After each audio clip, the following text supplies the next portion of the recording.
저를 믿고 반복 학습을 해주세요. 그러면 이 강의를 보고 있는 여러분도 제가 받은 점수 이상으로 합격할 수 있습니다. 오늘은 제1 유형에서 데이터 변환하기입니다. 이번 강의는 제1 유형에서 데이터 전처리 작업이고 데이터 변환하기 항목입니다. 빅데이터 분석 기사 실기시험 강의입니다. 제1 유형에서 데이터 전처리 작업입니다. 첫 번째, 데이터 정제하기에서는 결측치 확인하기, 결측치 해결하기, 이상치 확인하기, 이상치 시각화 확인하기, 이상치 해결하기, 중복값 제거하기 대해 알아보겠습니다. 두 번째, 데이터 변환하기에서는 수치형 변수, 로그 지수 변환하기, 수치형 변수, 정규화, 표준화 변환하기, 범주형 변수, 인코딩하기. 세 번째, 날짜, 시간, 데이터 처리하기에서는 데이트 타임, 속성으로 변환하기, 조건을 통한 연산하기. 데이터 변환하기에 대해 설명을 드리겠습니다. 먼저 이것부터 설명을 드려야 되는데요. 데이터가 왼쪽 꼬리 분포 혹은 오른쪽 꼬리 분포와 같은 비대칭성이라고 하면 로그 지수 변환을 통해서 비대칭성을 최대한 대칭으로 개선 후 정규화, 표준화로 진행을 합니다. 그래서 순서를 수치형 변수, 로그 지수 변환을 먼저 설명을 드리고 다음 정규화, 표준화 변환을 설명드리도록 하겠습니다. 첫 번째, 수치형 변수, 로그 지수 변환하기. 잠깐 이것도 알자. 로그 변환 그리고 지수 변환. 로그 변환과 지수 변환의 목적은 비대칭성 분포를 개선하여 통계적 가정인 정규 분포를 만족시키기 위해서입니다. 로그 트랜스포메이션. 로그 변환은 오른쪽 꼬리 분포에 적용을 하고요. 코드는 np.log입니다. exponential transformation. 왼쪽 꼬리 분포에 지수 변환을 적용을 하고요. 코드는 np.exp입니다. 이전 시간에 페어 변수는 오른쪽 꼬리 분포임을 확인을 했습니다. 대칭 분포로 변환하기 위해서는 로그 변환을 해야 되고요.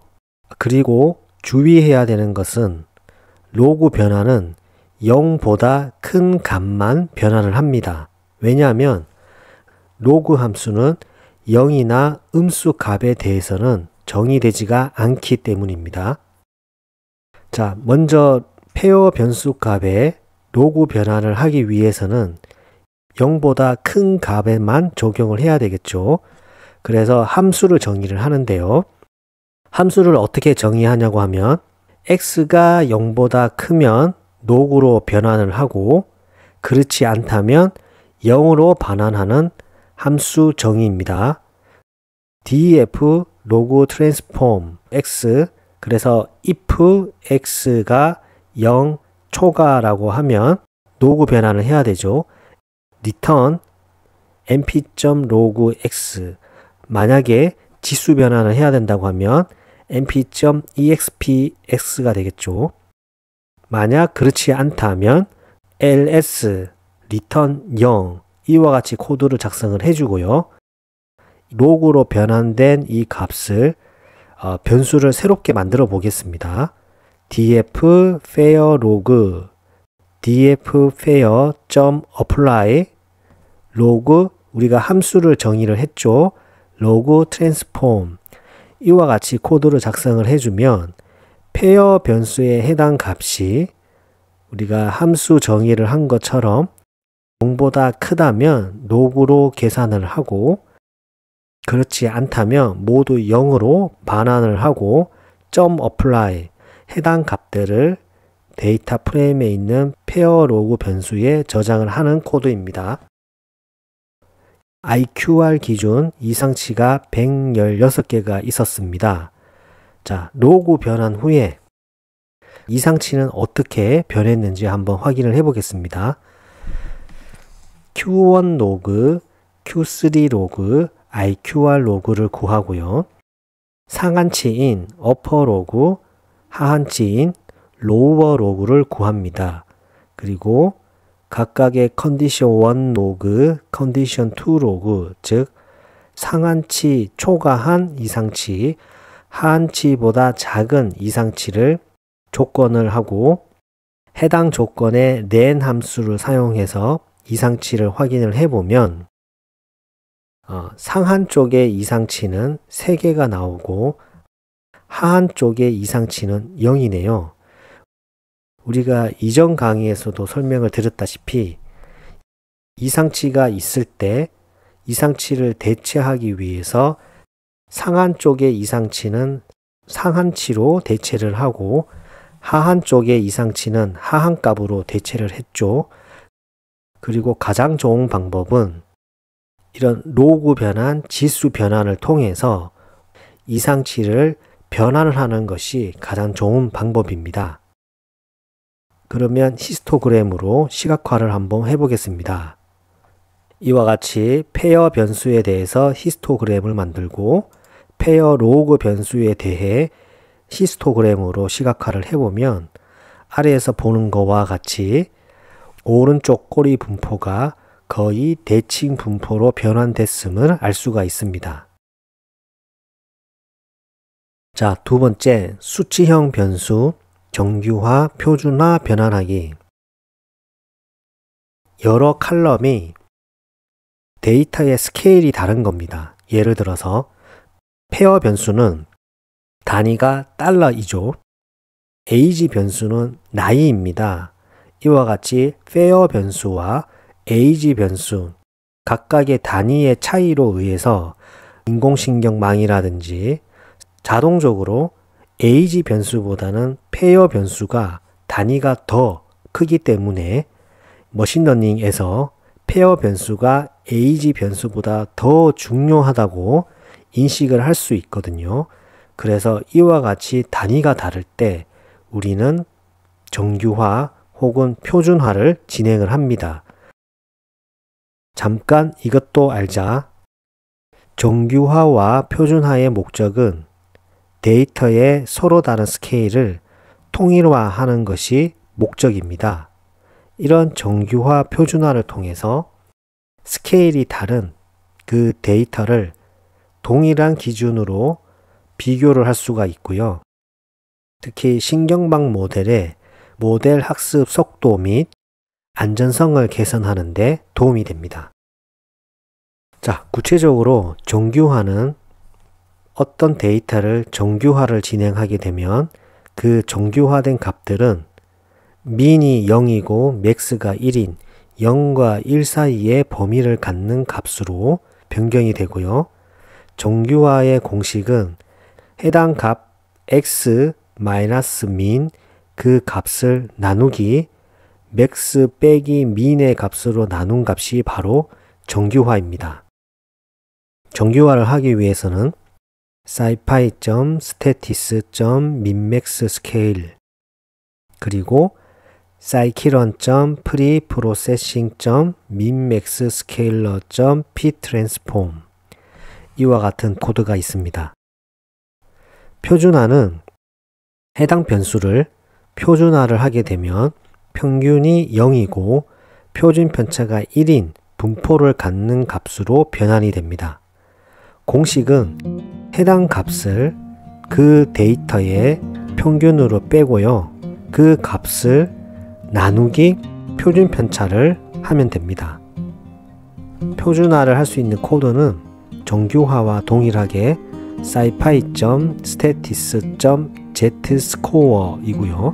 scikit.preprocessing.standardscaler.ptransform 사이키런에 있는 민맥스 스케일러 혹은 스탠다드 스케일러를 주로 사용합니다.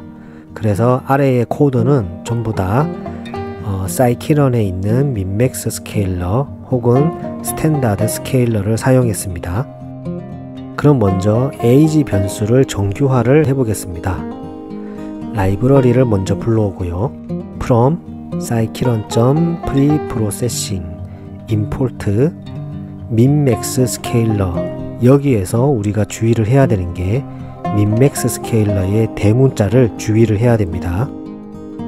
그리고 m 스케일러는 민맥스 스케일러, 즉 민맥스 스케일러를 줄여서 새로운 변수인 m 스케일러로 할당을 했습니다. 그리고 우리는 정규화가 된 값들을 다시 원본인 데이터 프레임의 age 변수에 할당을 하겠습니다. 그래서 dfAg는 mscaler.ptransform df 대괄호 2개 age입니다. 여기서 우리가 주의를 해야 되는 게 반드시 대괄호를 2개를 사용합니다.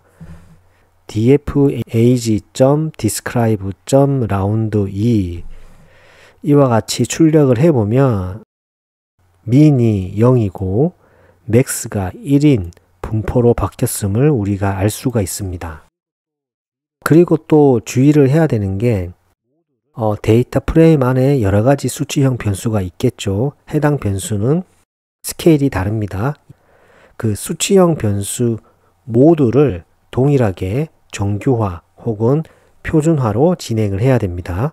그래야지만 그 변수를 우리가 목적에 맞도록 동일한 스케일로 가진 값들로 변환이 되겠죠. 자, 그러면 정규화를 진행한 이 age 변수를 히스토그램으로 한번 시각화를 해볼게요. 최소값이 0이고 최대값이 1인 대칭 분포와 가까운 형태로 변했음을 우리가 알 수가 있습니다. 이번에는 로그 변환된 이 페어 로그 변수를 표준화로 한번 해보겠습니다. 라이브러리를 불러옵니다. from scikit-preprocessing import standard scaler, 이거 역시 대문자를 주의해야 됩니다. zscaler는 스탠다드 스케일러, 로그로 변환된 이 페어 변수에 표준화된 값을 할당하겠습니다. df 페어 로그는 zscaler.ptransform 동일하게 df 대괄호 2개 페어 로그. 자, 이렇게 코드를 작성을 하고 실행을 하면 표준화가 진행이 되고 페어 로그를 describe 함수로 써서 기초 통계를 알아보면 평균은 0, 표준 편차가 1인 이와 같은 분포로 표준화가 되었습니다. 페어 로그 변수를 히스토그램으로 시각화를 해보면 아래와 같이 평균은 0이고 표준 편차가 1인 로그 변환을 했기 때문에 대칭 분포와 가까우면서 표준화가 됐음을 알 수가 있습니다. 세 번째, 범주형 변수 인코딩하기. 잠깐 이것도 알자. 인코딩은 두 가지가 있습니다. 원핫 인코딩 그리고 라벨 인코딩이 있습니다. 자, 원핫 인코딩과 라벨 인코딩은 서로 다른 개념입니다. 원핫 인코딩과 라벨 인코딩 모두 범주형 변수를 숫자로 변환하는 것이지만 원핫 인코딩은 범주형 변수 명목 척도의 원핫 인코딩을 사용합니다. 빨강, 파랑, 초록과 같이 순서가 없는 범주형 변수에 사용을 하는 것이고요. 예를 들어서 빨강, 파랑, 초록을 만약에 원핫 인코딩을 하게 되면 세 가지 변수가 있죠. 그래서 빨강은 1,0,0이 되고 파랑은 0,1,0, 초록은 0,0,1, 즉 각각의 명목 이 변수를 이진 분류 true, false로 만드는 것이 원핫 인코딩이 되고요. 라벨 인코딩은 범주형 변수에서 서열 척도와 같이 순서가 있는 변수의 라벨 인코딩을 사용합니다. 학점 ABC는 서열이 있는 거죠.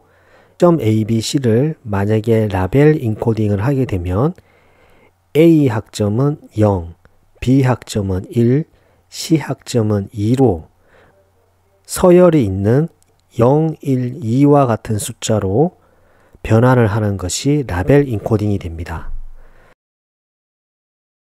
자, 우리가 이전에 작업을 해온 데이터 프레임을 인포로 데이터 정보로 한번 확인을 해보면 데크 같은 경우는 우리가 결측치를 해결하기 위해서 KNN 대체를 하기 전에 이 데크를 원핫 인코딩으로 변환을 했었습니다. 그래서 이 데이터 프레임을 헤드 함수로 출력을 해보면 섹스는 메일, 피메일로 구성된 명목 척도이죠. 그리고 임바크드도 SCQ로 이루어진 명목 척도이고요. 클래스는 1등급, 2등급, 3등급과 같은 서열 척도이고 후 변수도 남녀와 같은 어떤 명목 척도, 데크는 이미 우리가 원핫 인코딩을 사용해서 각 변수를 true, false로 지금 변환이 되어 있네요. 그러면 섹스 임바크드 후는 명목 척도이기에 원핫 인코딩을 사용하고 클래스는 서열 척도이기에 라벨 인코딩을 진행을 하겠습니다. 자, 먼저 원핫 인코딩을 사용해 보겠습니다. df는 pd.getDummies, df, columns는 대괄호 sex embarked who, drop first는 true. 이 옵션을 사용하게 되면 예를 들어서 sexs는 여성을 삭제를 하게 되고 embarked 같은 경우는 시성을 삭제를 하게 되고 who 같은 경우는 child를 삭제를 하면서 첫 번째 더미 변수를 제거를 하여 다중 공선성을 방지를 합니다. 자, 그렇게 해서 df.head를 출력을 해보면 아래와 같습니다. 그리고 이 클래스는 아직까지 라벨 인코딩을 안 했기 때문에 third, first와 같은 서열 척도로 아직 남아 있습니다. 자, 그러면 이 클래스, 이 컬럼은 라벨 인코딩을 한번 해보겠습니다. 라벨 인코딩은 라이브러리를 불러와야 되고요. from scikit-preprocessing import label encoder. 우리는 이 라벨 인코더 함수를 라벨 인코더 이와 같은 이 변수에 할당을 하고 df 클래스는 라벨 인코더 .ptransform df 대괄호 하나입니다. 대괄호 클래스 이와 같이 코드를 작성을 해서 실행을 해주면 이 first는 0으로 second는 1, third는 2로 지정이 됐음을 알 수가 있습니다. 지금까지 우리가 결측치를 해결을 했고 이상치를 해결을 했고 자, 수치형 변수 비대칭성은 로그 지수 변환을 통해서 대칭으로 만들었고 이 수치형 변수를 정규화, 표준화를 진행을 했습니다. 데이터 프레임은 모든 전처리가 완료가 되었습니다. 데이터 정보를 한번 확인을 해볼까요? df.info를 하게 되면 지금 survived, pclass, age, sibsp, parch, fair, 클래스 그리고 fair 로그는 모두 다 지금 실수형, 정수형으로 변환이 됐고 나머지 모든 어떤 이 범주형들은 불리언형으로 변환이 됐음을 알 수가 있습니다. 자, 수고 많으셨습니다. 감사합니다. 오늘 하루도 수고하셨습니다. 반복과 학습은 필수입니다. 감사합니다.